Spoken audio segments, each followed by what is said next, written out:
Good day everyone. Welcome to another lecture related to this particular lecture series. In this particular lecture, we will be discussing about multiprocessor systems. So after our last lecture, we were mainly discussing about a single processor system. And we were discussing how we can improve the efficiency of this particular single processor system. And we discussed that one way to improve the frequency is to increase one way to improve the performance is to increase the frequency. Another way to improve the performance of a single processor is to use pipelining. Another mechanism is to improve the memory system. Apart from that, we also discuss some of the important functionalities, for example, or we can say some important techniques, let's say branch prediction, or we can also say prefetching. Okay, these are some other techniques that can be used to improve the performance of a single processor system. But you can see that having these branch predictors, prefetching, we have to include extra hardware into the system.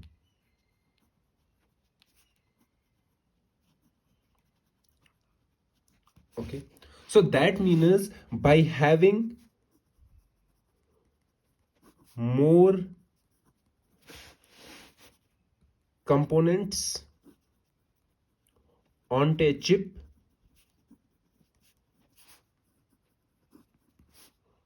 okay, we can have extra features. Using these extra components, we can implement extra features into a single processor chip to make it more performance efficient. Okay, so that means if we have a simple processor, and to this simple processor, let's denote simple processor in this particular lecture by S. Okay, and to this simple processor, if we add extra components, and using these extra components, we can design extra schemes. For example, we can design a branch predictor, we can design a prefetcher, and there are many other different scenarios where we can improve the performance of this particular simple system. For example, we can increase the number of stages of this particular processor, of this simple processor. So from this simple processor, adding these extra components, or we can say adding extra features, we may have a more complex processor, which is also called a big processor. So this processor will be more performance efficient. Okay, however, there is a difference. The difference is that this particular processor, simple processor, the advantage of simple processor is it is simplicity, and a simple processor consumes less power. However, a complex processor, it is advantages more performance, but at the same time it is complex. Okay, and also another disadvantage is that it consumes more power. Another advantage of having a complex processor is that you will have smaller stage. So having smaller pipeline stages will enable you to have more frequency. So you can increase the frequency of this particular processor. So by increasing the frequency, you will have more performance. However, to this particular scenario where we are moving from simple processors to complex processors, or we can say big processors, there is a limit.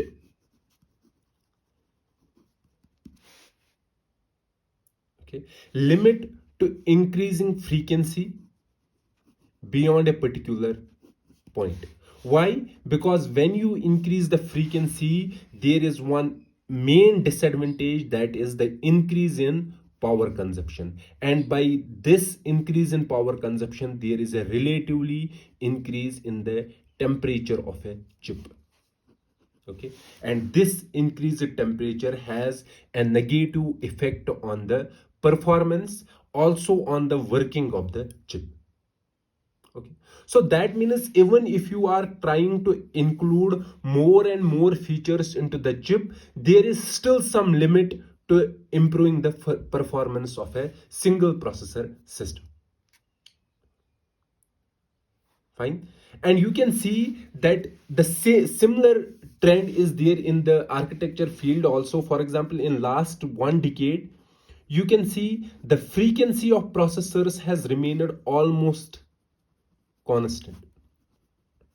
Almost constant means that it is only going from 2 to 3 gigahertz. So most of the processors are in this particular range. So we are not increasing the frequency of the processors more. Also, you can see that the score of all the processors in last 1 decade, the score on, or we can say the performance score on spec in 2006 benchmarks has remained almost constant. Okay, so almost constant here means that in the last 1 decade, all the single processor systems are doing the similar kind of work, or we can say they are performing almost same. So there is no performance improvement in the processors. Fine. So that is why we are moving from single processor systems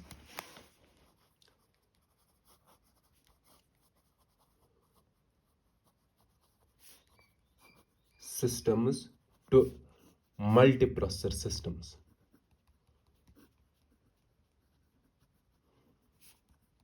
The reason is that we cannot improve the performance of the single processor systems more and more day by day, because it is limited by the frequency, increase in power consumption, and the temperature.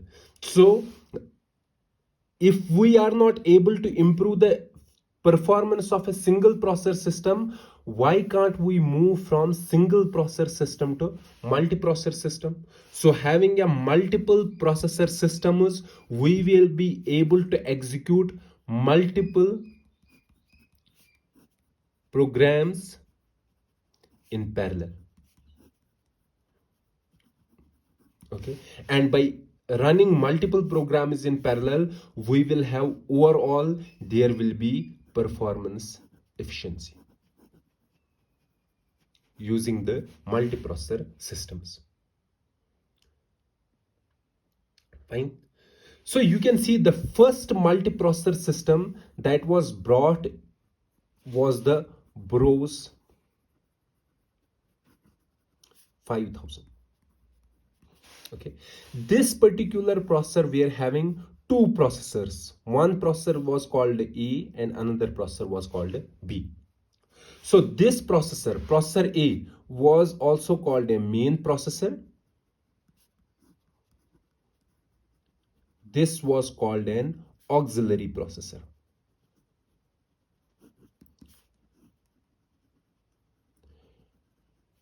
Okay, so in this particular machine, this A processor was the main processor. Main processor here means that this processor was having access to the operating system functionalities,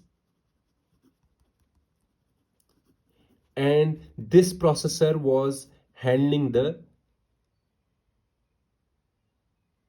input output devices. Okay, or we can say it was responsible for communicating with all the input output devices, and this auxiliary processor was working under the control of main processor. Okay, so we can say this particular processor does not have direct control over the operating system functionalities or the input output devices. It was able to do only the tasks that are assigned to this particular processor by this main processor. Okay, so initially when we wanted to run a program on this machine, it was run using this particular processor, A processor. And when the load on this particular processor is very high, this processor delegates some of its tasks to this particular processor B, and it was doing those tasks and returning the result back to the main processor. Okay, so this kind of scheme, or we can say these kinds of multiprocessor systems, okay, where we have a main processor and this main processor was accessing the operating system functionalities and other device drivers. Okay, and with this main processor we were having some other processors also, auxiliary processors. Okay, and these auxiliary processors were working under the control of main processor. So main processor was taking a job and it was delegating those jobs to their auxiliary processors.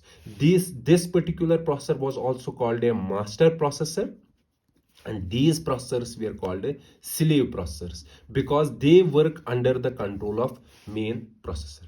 And this kind of multiprocessing was called asymmetric multiprocessing.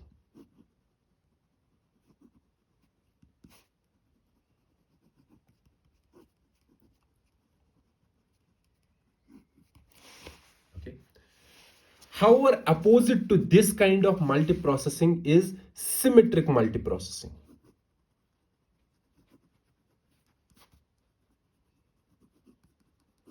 In symmetric multiprocessing, all the processors that are there in the system are same, or we can say are equal in a sense that each processor can work independently. So there is no master and slave kind of thing. So every processor has access to the operating system functionalities and to the device drivers. And this symmetric multiprocessing is the kind of processing that we are using in our current systems. Fine. So what I was discussing, that we have moved from single processor system to the multiprocessor system. And why we are moving to the multiprocessor systems? Because we cannot improve the performance of single processor systems beyond a particular limit. So having multiple processor systems, we can have multiple programs that can run in parallel. And the first multiprocessor was the Burroughs multiprocessor, and it was using asymmetric multiprocessing. Asymmetric multiprocessing means that there was a main processor and a slave processor that was working under the control of main processor. However, opposite to this asymmetric multiprocessing is the symmetric multiprocessing. In symmetric multiprocessing, all processors are equal. So that means they have equal access to the operating system functionalities and to the device drivers. And most of our current systems are based on this symmetric multiprocessing. So it is written like that, SMT, symmetric multiprocessing. Okay. Now you can see that in terms of these multiprocessors, so the multiprocessor systems that we are using,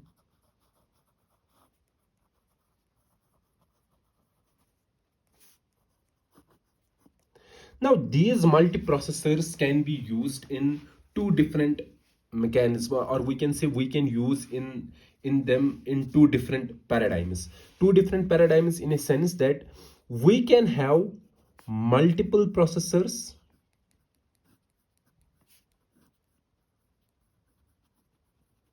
and each processor has its own memory address space, or in simpler words we can say that each processor has its own main memory. Okay, and these processors are not on the same chip, not necessarily on the same chip, they may be on different chips. Okay, and these processors are running independent programs.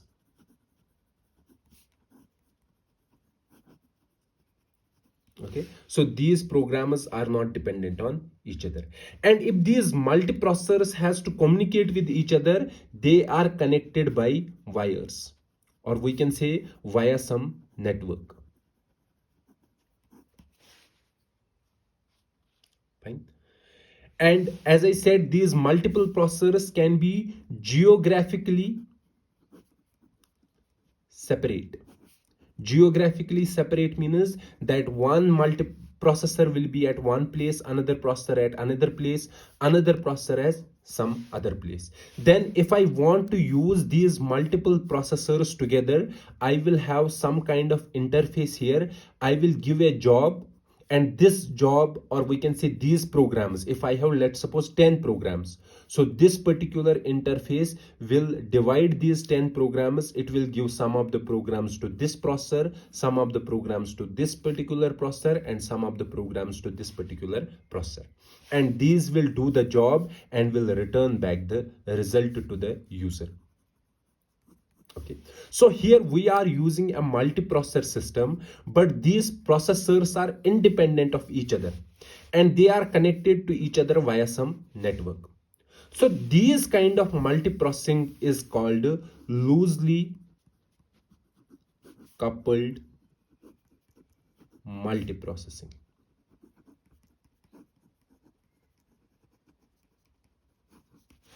For example, you may have seen in the in various scenarios where we are using this loosely coupled multiprocessing. For example, if you know about the Hadoop, in the Hadoop we are mainly using some we are using, for example, we are using distributed file systems, and those distributed file systems are run on multiple processors which are separated geographically. These are separated from each other and these systems are connected to each other via some network, and this kind of multiprocessing is called loosely coupled multiprocessing. Okay, and most of our current systems, for example, Google file system, this is also working on this particular kind of multiprocessor system. This is using the multiple processors which are separated from each other, but they are working together to help to perform, or we can say perform, different kinds of programs related to Google file system in parallel. Okay, and this kind of multiprocessing is called a loosely coupled multiprocessing. However, the type of multiprocessors that we are using in our single computer, so we have a single computer, and in this single computer we have multiple processors, and these multiple processors have same address space, or we can say shared address space. That means they are sharing the same main memory. These multiprocessors have the same address space, or we can say shared address space, and these processors are trying to perform some job in parallel mode. So such kind of multiprocessing is called strongly coupled, or we can say tightly coupled multiprocessing. Strongly coupled multiprocessing or tightly coupled multiprocessing means that we have multiple processors and these processors have a shared address space. Okay, and having the shared address space, they are communicating with each other via this particular memory address space. Okay, and they are performing a particular job, and this particular job is divided among these multiple processors so that they can perform the various sub functionalities in this particular job in parallel mode. Okay, and we will be discussing only about the strongly coupled multiprocessing in this particular course and in this particular lecture as well. We won't be discussing about the loosely coupled machines, but to complete this particular discussion you have to understand that in loosely coupled multiprocessing, if multiple processors have to communicate with each other, they do it by a scheme called message passing. Okay, they send and receive messages from each other. But however, in a strongly coupled multiprocessing systems, when multiple processors have to communicate with each other, they do it via a shared memory. So that means in this particular memory, they will have some portion of the memory where one processor will write a message and another processor will read from that particular region of memory. So using the shared memory communication model, they communicate with each other. But in loosely coupled multiprocessing, message passing scheme is used by multiple processors to communicate with each other. So as I said that we will be only discussing about the strongly coupled multiprocessing. So let's come here. So that means we have multiple processors. Okay. And these processors have a shared global memory address space.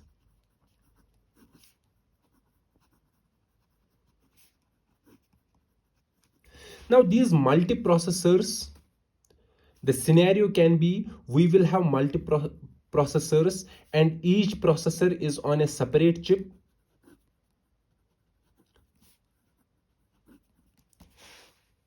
Okay, and these chips, these separate chips and each chip having a single processor are connected via wires and they are fit on the motherboard of the computer system. Okay, this is the first scenario. The first scenario is that all the different processors are on separate chips and these chips are connected by wires and they are there on the same motherboard. The second scenario is that we have multiple processors on a single chip.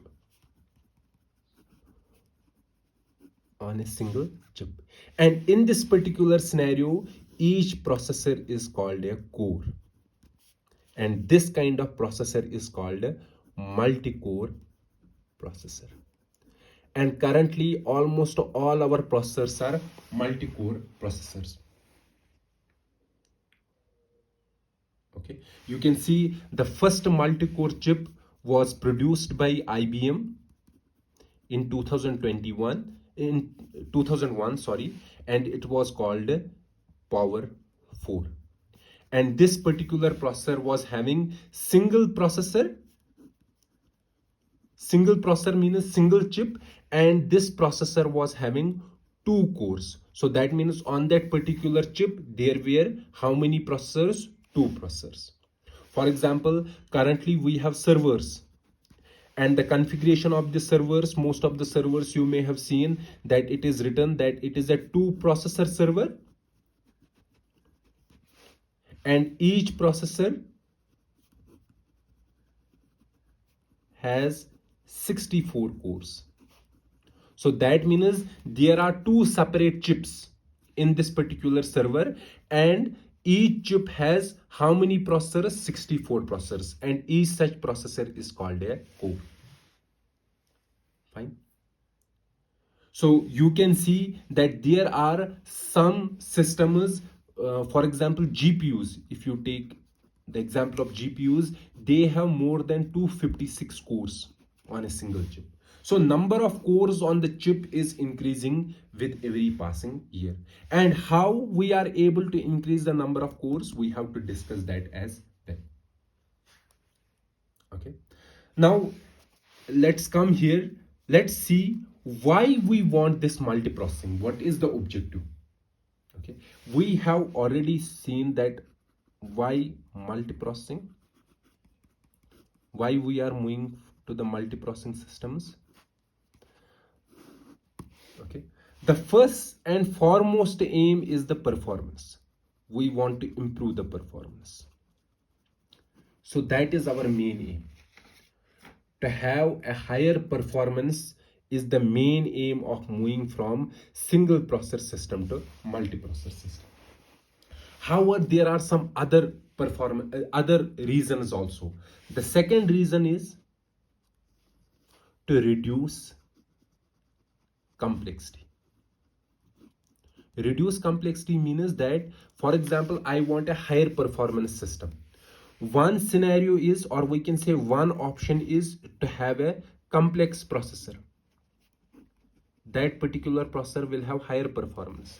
However, it is complex. Complex means that the hardware in a single chip will be very difficult to generate, and it will be very difficult to fabricate as well. Okay. The second scenario is, instead of having a single complex processor, let's have multiple simple processors. Because having multiple simple processors, the complexity is reduced. Okay, and at the same time, these multiple simple processors can perform in parallel, and by performing in parallel, they will have more the performance as compared to this particular complex processor. Okay, that is another aim. The third aim is, or we can say the third reason is, to reduce power consumption.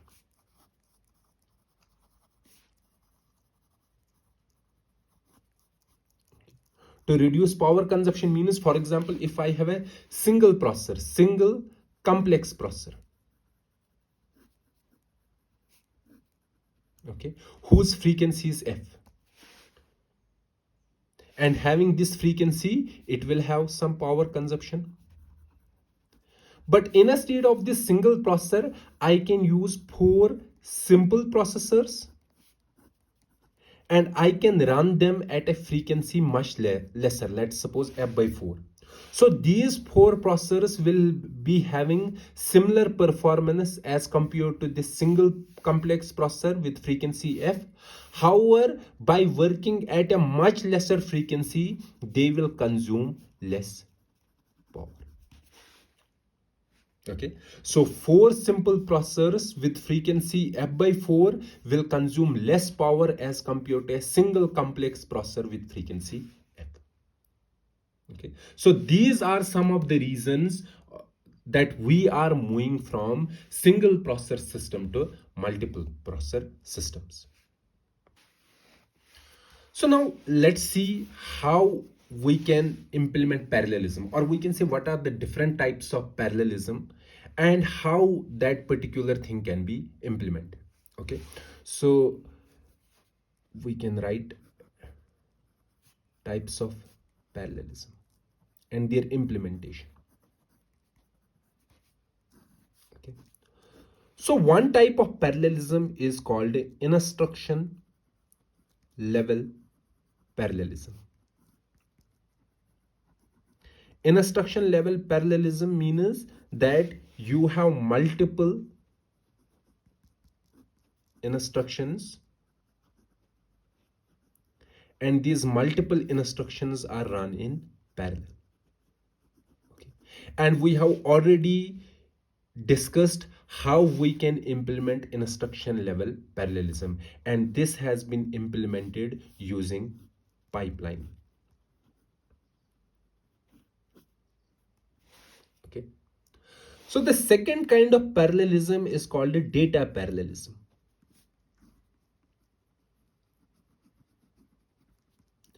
In data parallelism, we are having same operation,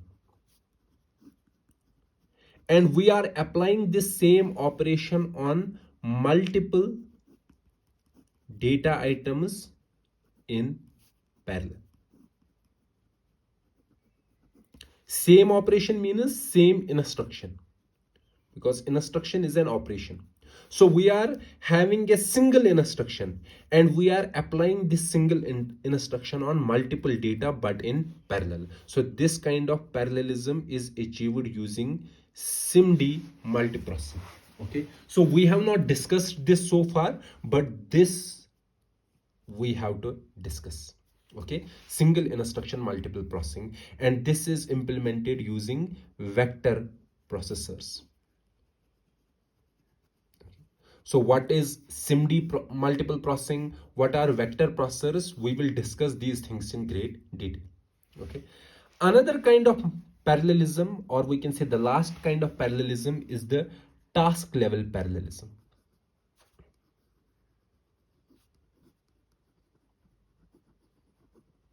So in task level parallelism, what we are doing, we are having multiple tasks.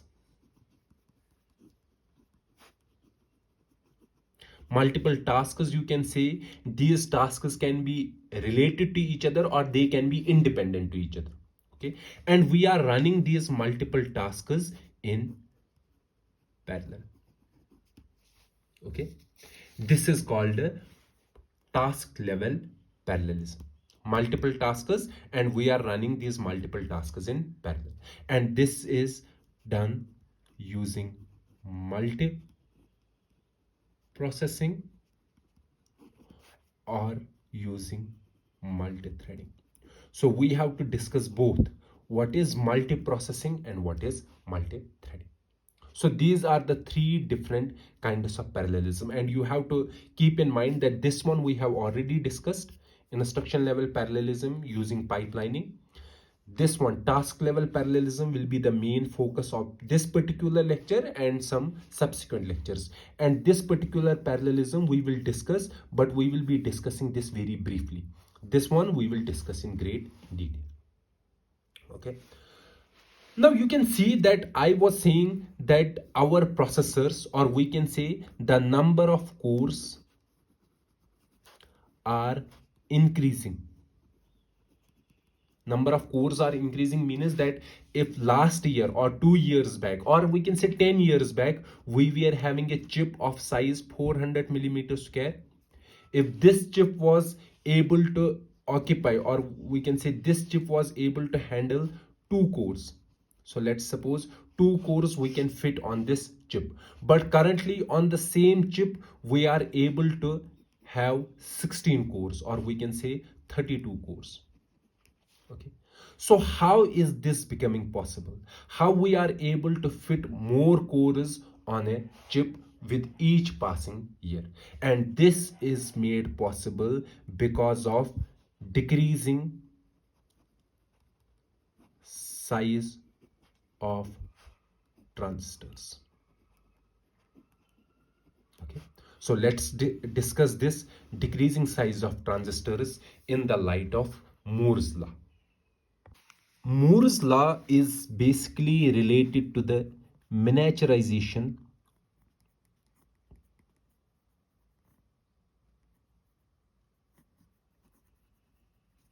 of transistors. What does that mean, miniaturization of transistors? Means that you can see that by each passing year, the size of transistor is becoming smaller. For example, initially in 60s,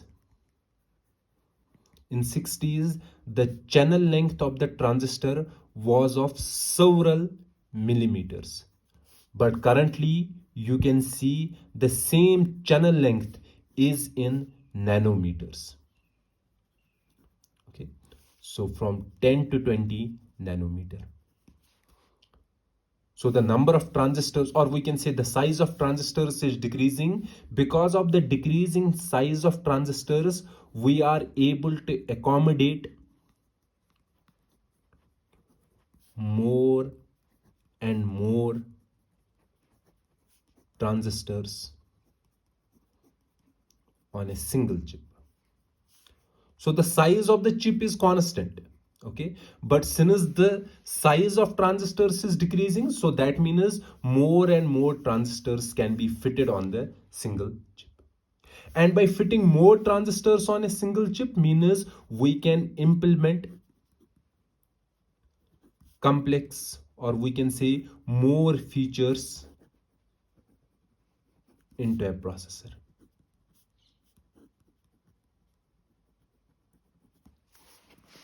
And this particular trend, the size in which the size of transistors is decreasing with each passing year, and as a result we are able to accommodate more and more transistors on a single chip. This trend was predicted first by Gordon Mori, who was a co-founder of Intel, and he said that the number of transistors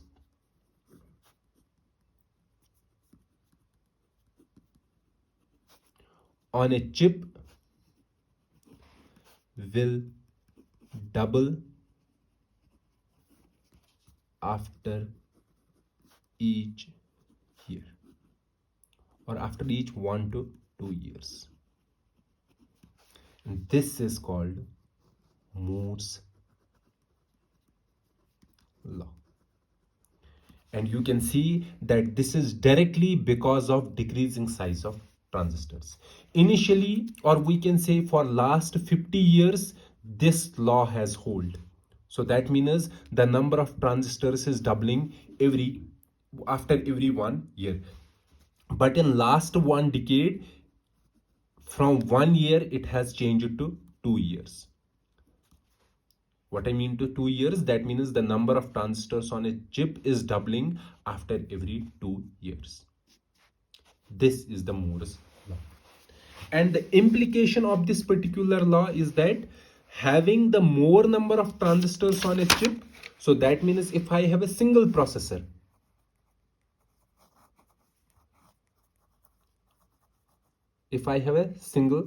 let's take the example of a single processor. Because of Moore's law, you can see that I can have more transistors on a chip.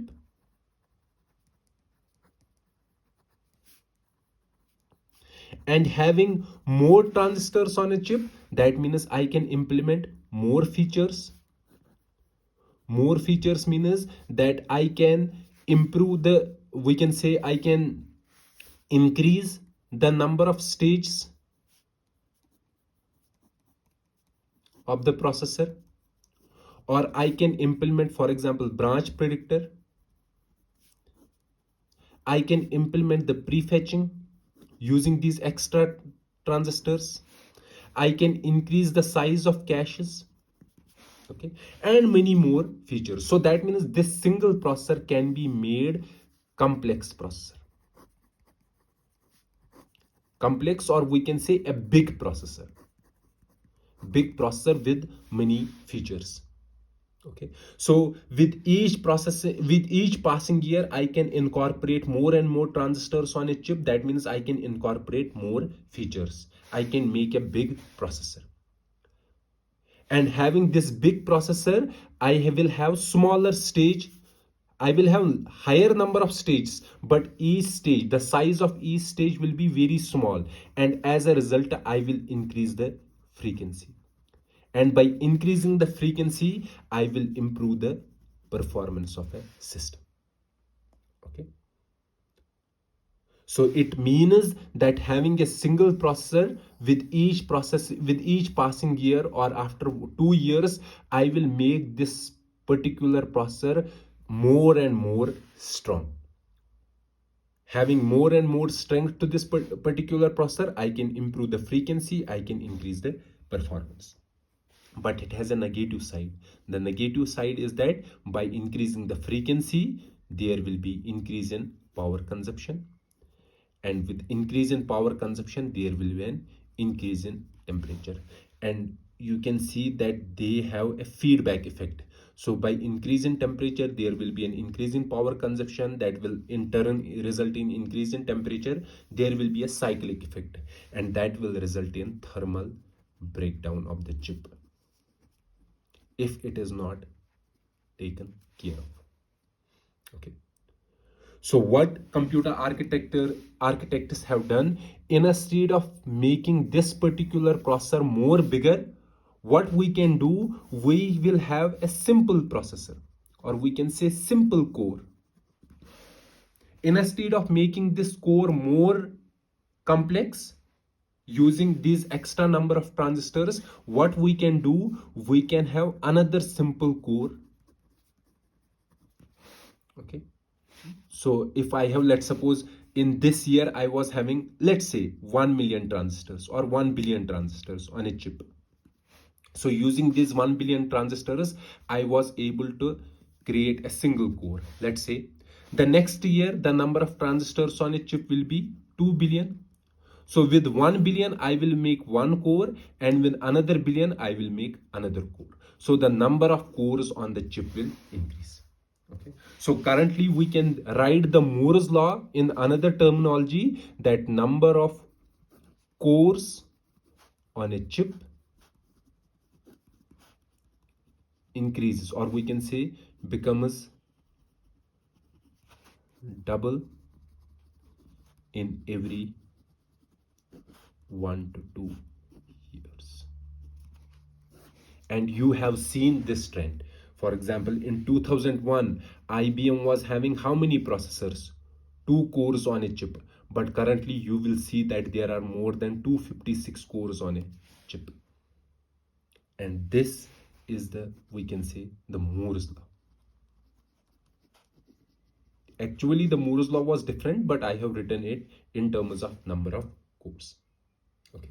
Now, last thing that we have to understand here, we can say we have to remember, is the feature size. So what is the meaning of feature size? So I will give another definition of the Moore's law in terms of feature size. So feature size is is basically the feature size of a processor. Okay. Feature size is the size of the smallest transistor, size of the smallest transistor fabricated on a chip. So let's suppose if I have a processor and the size of the smallest transistor on that particular processor is, let's suppose, 100 nanometer, let's say, then the feature size of this particular processor is 100 nanometer. Okay. And you can see that this feature size has decreased by almost under root 2, by a factor of under root 2 from last so many years. Let's take an example. In 2001, the feature size was 130 nanometer. In 2003, the feature size was 90 meter. In 2005, we are able to make a transistor of size 65 nanometer, and likewise in 2011, 22 nanometer. And currently we have some processors at 5 nanometer, or some also at 7 nanometer. And you can see that with each 2 years, the feature size is decreasing by under root of 2. And by this we can say the area is decreasing by a factor of 2. Okay. So the size of every transistor is decreasing by a 2. So that means the number of components will increase by a factor of 2. So that is the Moore's law. Okay. So in terms of feature size, we can say the feature size decreases by a factor of under root 2 with every 1 to 2 years.